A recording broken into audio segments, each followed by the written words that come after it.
Now, I want to talk about something that gets passed around in popular science circles as if it solves everything, and it drives me a little crazy because it is the kind of thinking that sounds brilliant on the surface but completely falls apart the moment you sit down and actually do the physics.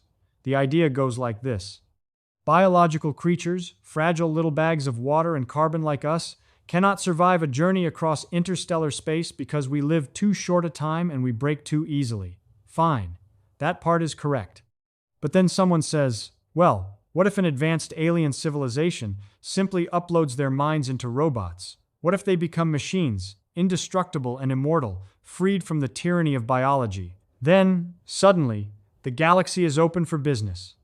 I am here to tell you that this reasoning, while it sounds wonderfully clever, is a fantasy built on a misunderstanding of what the actual problem is. The universe does not care one bit whether you are made of squishy carbon atoms held together by biochemistry or whether you are a sleek, elegant machine made of silicon and titanium alloys. The universe cares about mass, energy, momentum, and the laws of thermodynamics. Those rules apply to robots precisely as ruthlessly as they apply to us. Let me build you a picture that I think will make this very clear, because physics is always clearest when you make it physical and immediate. Imagine you are an engineer, and you want to build the most incredible submarine ever constructed. You are not worried about the crew needing food or air or sleep. You solve all of that by making the crew mechanical, immortal machines that never eat, never breathe, never age. You build the hull out of some exotic, perfectly corrosion-proof alloy that will never rust, never decay, not in a billion years. You have, in every biological sense, eliminated the problem of crew survival. Now you put this magnificent machine in the ocean and you say, go, cross the Pacific Ocean at high speed. And here is where nature steps in and reminds you that you forgot something enormous. That submarine still has to push through the water. It does not matter how immortal the crew is. The water is still there. The water has mass and viscosity, and it resists the hull. To move faster, you need to push harder against the water, and pushing harder costs energy, and carrying that energy costs fuel, and carrying more fuel makes the submarine heavier, and a heavier submarine needs even more energy to push. And if you try to push that heavy metal machine very fast through the water, something remarkable and brutal happens. The water stops behaving like a fluid and starts behaving like a wall. The pressure waves build up. The drag forces become ferocious. Nature is not impressed by your immortal crew. Interstellar space is precisely this ocean. The fact that your crew has been upgraded to robots has not changed the ocean one bit. Now let us get into the actual numbers, because this is where the physics really starts to sing in a way that should make you feel both humbled and exhilarated. To cross even the nearest star system, Alpha Centauri, about 4 light-years away, in any reasonable span of time, you need to travel at a meaningful fraction of the speed of light. Let us say 10% of light speed, which already sounds modest but represents an almost incomprehensible velocity. At 10% of light speed, the journey takes 40 years. That is still a manageable number, fine. But now we have to ask the brutal question, how do you get there? To accelerate any mass to 10% of light speed, you need energy that scales with that mass. This is not a quirk of engineering. This is the Tsiolkovsky rocket equation, and it is one of the most merciless results in all of applied physics. The equation tells you that if you want to accelerate a spacecraft to high velocity using onboard propellant, the mass of propellant you need grows exponentially with the final velocity you want to achieve. This means that for every kilogram of robot brain you want to ship to Alpha Centauri at 10% light speed, you need fuel masses that are not just large, they are absurd. You need fuel tanks that would dwarf small moons. And then you need more fuel to accelerate those fuel tanks. And more fuel to accelerate that fuel. The whole thing becomes a recursive nightmare that consumes itself. The robot brain, small and efficient as it might be, is still a mass. And mass, any mass, demands a grotesque tribute of energy to move across those distances at any speed worth discussing.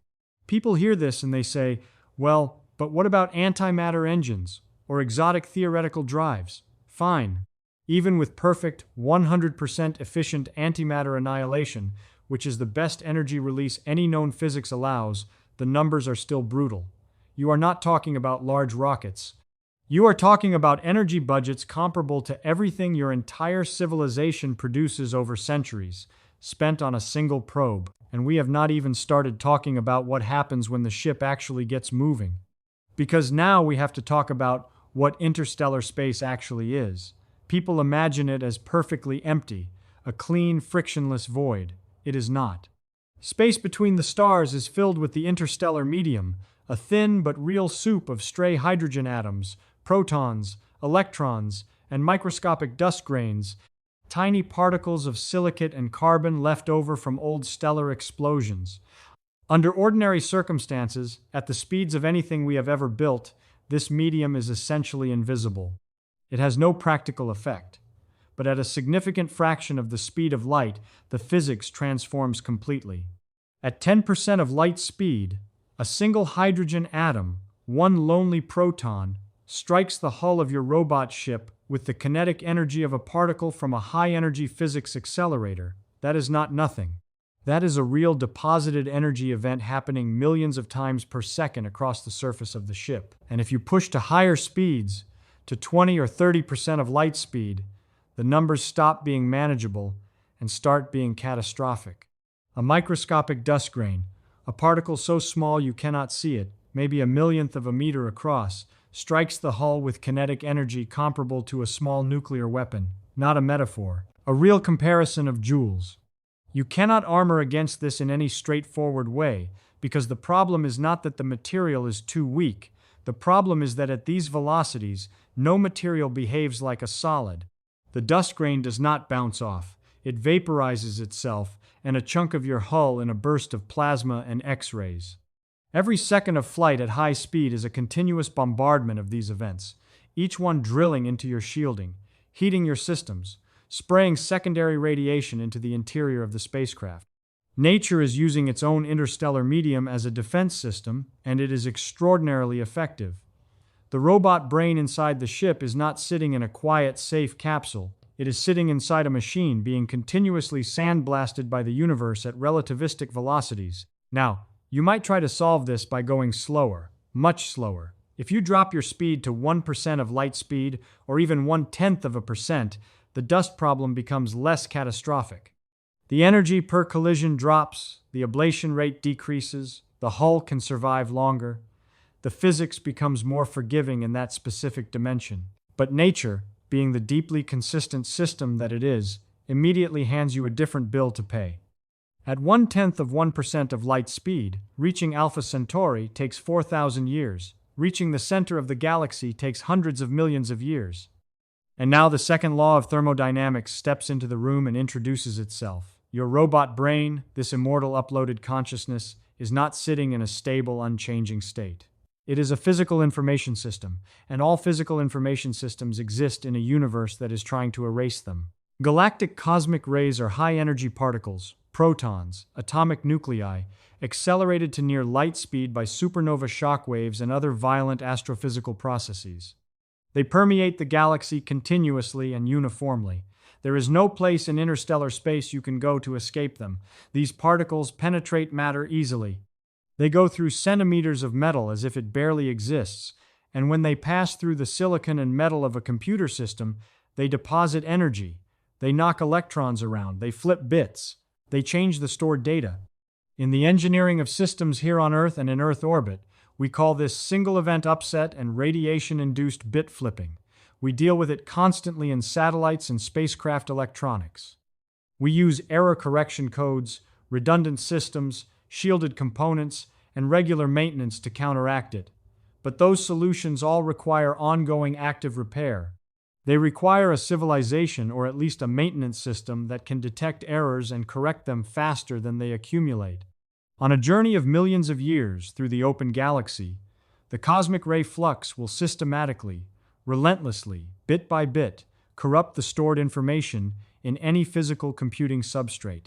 Your error correction codes are themselves stored in physical bits that can be flipped.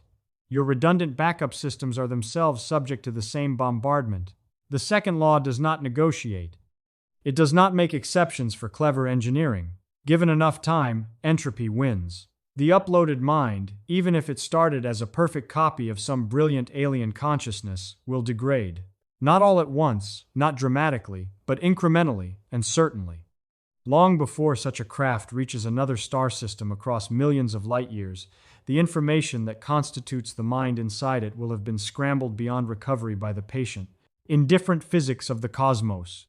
What I find genuinely wonderful about all of this is not the bleakness of the conclusion, because I do not find it bleak at all. I find it thrilling. What we are looking at here is a set of physical laws so consistent, so universal, so deeply woven into the fabric of how energy and matter and information behave, that they apply identically to every possible object in the universe, carbon or silicon, biological or mechanical, primitive or unimaginably advanced. The rocket equation does not have a clause that exempts sufficiently sophisticated aliens. Relativistic dust collisions do not soften for machines made of advanced materials. Cosmic ray bit flipping does not pause out of respect for an ancient civilization. This is what physics actually is. It is not a set of rules that humans invented and that nature tolerates. It is the structure of reality itself, and everything that exists has to operate within it.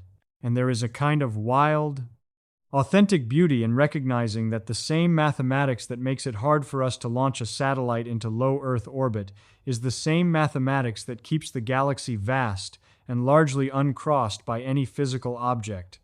Regardless of how long that object has had to develop technology, the universe is not a small, cozy place that advanced enough machines can simply navigate at will.